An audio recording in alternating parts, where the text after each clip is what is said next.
What's up, y'all? Welcome back to my channel. My name is Zoe, and today I'm talking about all the books that I read in the month of December. Yes, it is me. I have blonder hair. I know I don't look exactly the same, but I am back. I'm so excited. I took a little bit of a hiatus for Christmas and traveling, and honestly just for a little bit of a stress relief.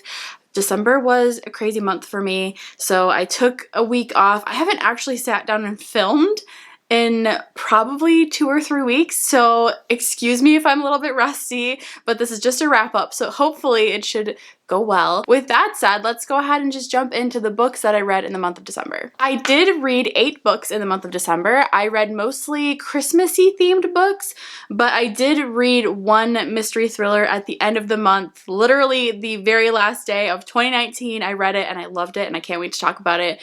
But let's go ahead and really quickly review the Christmassy holiday books that I read in the month of December. I actually didn't start reading until like 2 weeks into December. I had a work trip the first week that literally I just had no time to read at all, and then I came home and I felt like I just needed to like decompress from that week, so I kind of still put off reading, and then finally the cozy little readathon came around and I got to do some reading, and it just kind of helped ease me back into reading. I think I was in a little bit of a reading slump, so I did do a vlog for that readathon. I'll link it down below. If you haven't seen it, then you don't know what I read. If you have seen it, then you do know what I read, and I'll quickly go over the books. So I read 3 books during that weekend readathon. The first one that I read was Christmas in Camelot. This is a Magic Treehouse book by Mary Pope Osborne. This is definitely a middle grade, if not like a children's book. I read these when I was little in like kindergarten and first, second, third grade and loved them, and I haven't picked one up since, and I just really wanted something easy and something whimsical and fun, Christmassy. There's not much to say about this. The 2 little kids, Jack and Annie, they go in this magic tree house and it transports them into like a different time in history. So in this one, they go to Camelot during Christmas time and they have to save, I forgot what happened. I think there was something like the joy was like sucked out of the Knights of the Round Table or something. I didn't like this one that much, and the only reason I didn't like this one that much, I think, is because I was really wanting Christmassy vibes, and I thought that this was going to have that, but it really didn't. It just was the story about them in Camelot, like on Christmas. It didn't have anything to do with Christmas, which maybe I should have known, but I don't know. It's fine. I just didn't love it, but it was a good introduction back into reading. It did help me break my reading slump. After this one, I went ahead and picked up A Boy Called Christmas. This is by Matt Haig, and I really liked this one a lot. This is like a Santa Claus origin story, and it's a middle grade, and it follows the story of a boy called Christmas who kind of goes on search for his father, who is with this search party to discover this magical place called Elfhem, and then on the way he gets into mischief and trouble and just, you know, all the fun stuff. It kind of reminded me of like the whimsy of A Series of Unfortunate Events, so I really liked it for that reason. I love that series. I loved the illustrations along the way. It had some really nice illustrations. Throughout the story, you saw how the author did like little nods towards Christmassy traditions, like stockings and just like the chimney and the reindeer and stuff like that. So yeah, I really loved this book. Highly recommend for next Christmas season. If you're looking for a Christmassy read, this one is a really fun one to pick up. And then the next book that I attempted to read during the Cozy Little Readathon was Winter Frost. This is by Michelle Holtz. This follows the story of a little girl named Bettina who was put in charge by her family to watch her little sister, I believe on Christmas Eve or something like that, and she forgets to put out the traditional bowl of rice for her little family's Nise, which is like basically this little gnome creature that watches over the family's farm and gives them blessing and providence and all that. And if you forget to feed your Nise the rice pudding on Christmas Eve, then doom will fall.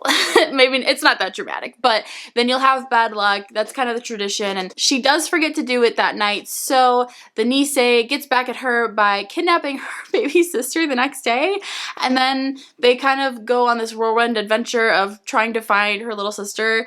I actually DNF'd this one. I got probably about halfway through and I just didn't love the way it was being told. I didn't really enjoy the writing style and I just wasn't invested in the story of finding the sister. It just felt like it was dragging out the plot so much, and I think honestly this could have been like a really cute children's story or like under 100 pages story, not necessarily like 250 page book. But that's just my opinion. Yeah, I just didn't enjoy this one that much, so I did DNF it. Speaking of DNFing books, the next book that I DNF'd during December is not a surprise to me at all because it's an anthology and I have literally yet to this day ever finished an anthology. That was My True Love Gave to Me, 12 holiday stories by all these amazing authors. I really wanted to get through this one. I have the best intentions when it comes to anthologies, but I just never get through them. I did read a good handful of the stories. I probably read like 4 or 5 out of the 12, so I read less than half of them, but I did like the majority of the ones that I read, which is good. Out of all the anthologies that I have read, this one has probably been the most successful, I would say. This is just like a bunch of young adult Christmassy holiday stories. I do think that I'm gonna read more of them next Christmas. I just don't, like, it's so easy for me to justify not finishing an anthology because technically I did finish a handful of stories, so I felt like I read the book. I think I am gonna actually count this as read anyway because I did finish a handful of the stories. I did like a handful of them. I'm trying to think, there was one that I really did like. The first one is by Rainbow Rowell and I thought I was going to love it and I really didn't like it. I was actually very confused by the writing. I think that's one thing that frustrates me sometimes about short stories is that it's a short story, so you only have so much time to make the plot work and the characters develop or the scenes develop and things feel rushed, which, like, obviously. But, oh, what was the one that I really liked? I just wanted to, like, give it a shout out. Oh, the one by Jenny Han, of course. Polaris is Where You'll Find Me. It's about, like, a human and an elf and, like, a human that was, like, adopted by Santa. Kind of like Elf, but it's so cute. I really, really liked that one a lot. So, anyway, I did read this. I didn't finish it, but I did read some of the stories. It was cute. I still recommend it. I did like it. I just didn't finish the whole thing. So there's that. The next 2 books that I read in December, I read 2 short stories, and those were The Greatest Gift. This is by Philip Van Dorenstern, and I read The Deal of a Lifetime by Frederick Bachman. Let me start with this one. The Greatest Gift is a short story that inspired the It's a Wonderful Life movie, one of my favorite Christmas movies of all time. It is so good. It makes me cry. It gives me all the feels, and the book was no different. Honestly, it followed the book like perfectly. I was actually really surprised. I thought that this was really good. It was really touching, very much a kind of like Scrooge-like heartwarming story. I liked it. There's not much to say about it. I totally recommend this one as well. This next one though, The Deal of a Lifetime, which I have upside down, by Frederick Bachman, was so good. Like, I knew it was going to be a kind of Scroogey story, but it just got me in all of the feels. Like, that whole story, just the redemption and the sacrifice and the love and the changing of the bad person. I like that story. I'm a sucker for it, and that totally happened in this book. It's told from a first person's perspective, so it's told from a father who is kind of reflecting on his life, and he's talking to his son throughout the book, and it's like a 60-page book. It was so good, and there was like a little tiny twist that really just satisfied this story for me. I loved it. This is my first Frederick Bachman book, and I know everyone's gonna freak out on me when I say that. I definitely want to read more of his books now. I am a fan. The writing was just stunning. Like, the writing was so good. So I'm very excited to read more by Frederick Bachman in the near future. Really loved it. Oh, this one also had really cool illustrations, like full color illustrations, which was really cool. I loved this one. I'm going to reread this one every single year. To be really honest, like, I needed this book in the midst of just the chaos and the consumerism and the material things and the just the traveling and the everything and the food and there was so much, and then to sit and pause and read this and just reflect a little bit, like it was exactly what I needed. I loved this one and gave it 5 stars. Was so, so good. I'm so glad that I read this book this season. Okay, so let's talk about Krampus. Guess what? I read it. I didn't think I was going to, but I did it. I basically did it just so Kat from Paperback Dreams would be proud of me because she said she was going to read it, and then I was like, if she reads it, I should try and read it. And I did. This was my book club's book of the month. I'm sorry, his face is so terrifying. He was very scary. Everyone from my book club was talking about, oh, Krampus, he's just misunderstood. No, he was scary and he was mean and he was intense. Like, call a spade a spade. It's Krampus. I started this book before the Cozy Little Readathon. I got about 50 pages in, and then I DNF'd it when Santa picked up some little kid's bike and threw it down a hill. I was like, nope, that's it. That's not what I'm reading this holiday season. I don't want that in my life. So this was my first attempt at a book in December, and I was not feeling it. So then I got to the Cozy Little Readathon. I got some cozy Christmassy reads in. I was feeling better.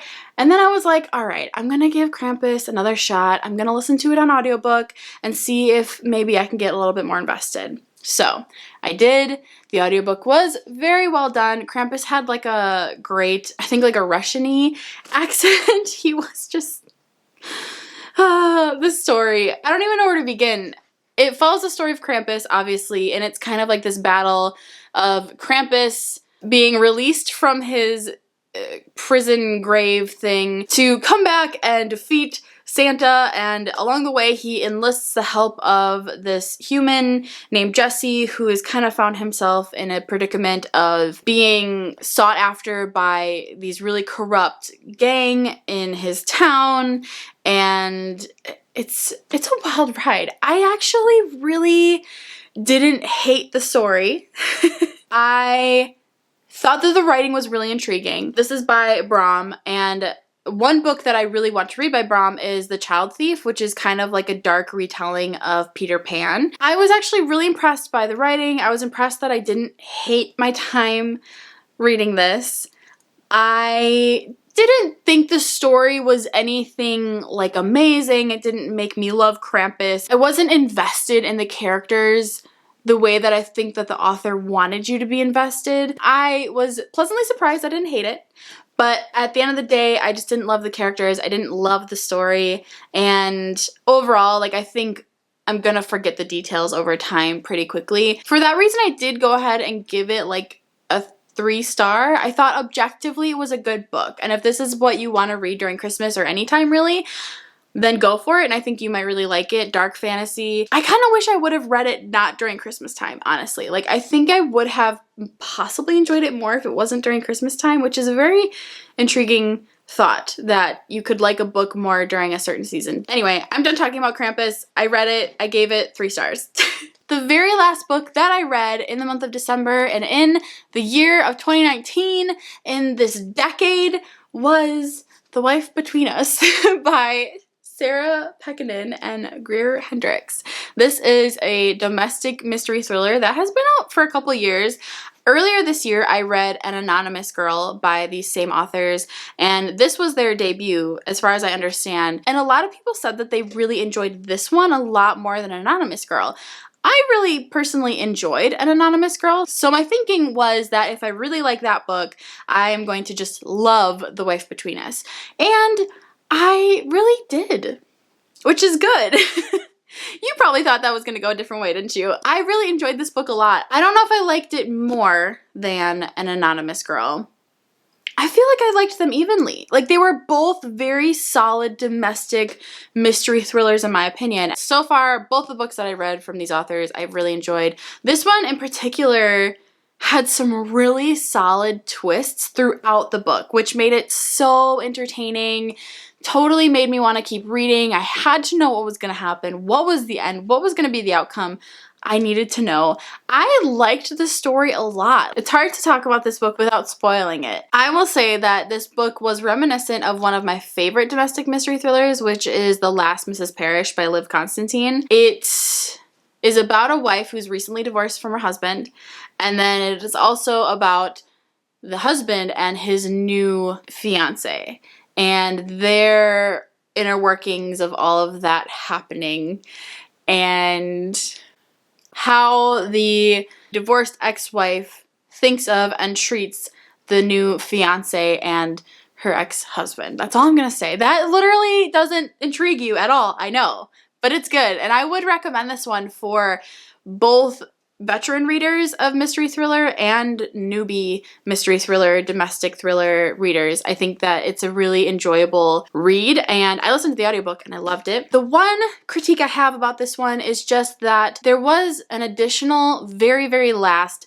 plot twist that I thought was unnecessary. I would have personally been very satisfied with the entirety of the book if this little mini plot twist that was thrown in at the end wasn't included. Like, I just think it was unnecessary. It felt a little forced. I guess I could see how some people would feel the need for it, but I personally didn't. That's my only critique though. It didn't detract from the rest of the book. I just was like, oh, okay. Anyway, I really did enjoy this one. I gave it 4.5 out of 5 stars. Well, those are all the books that I read in the month of December. Thank you so, so much for watching. Please let me know down below what was your favorite book that you read in the month of December. I would love to know. I love hearing what y'all are reading. I love getting your recommendations. I hope that you have a wonderful rest of your day wherever you are. I love you, and I will talk to you soon in my next video. Bye!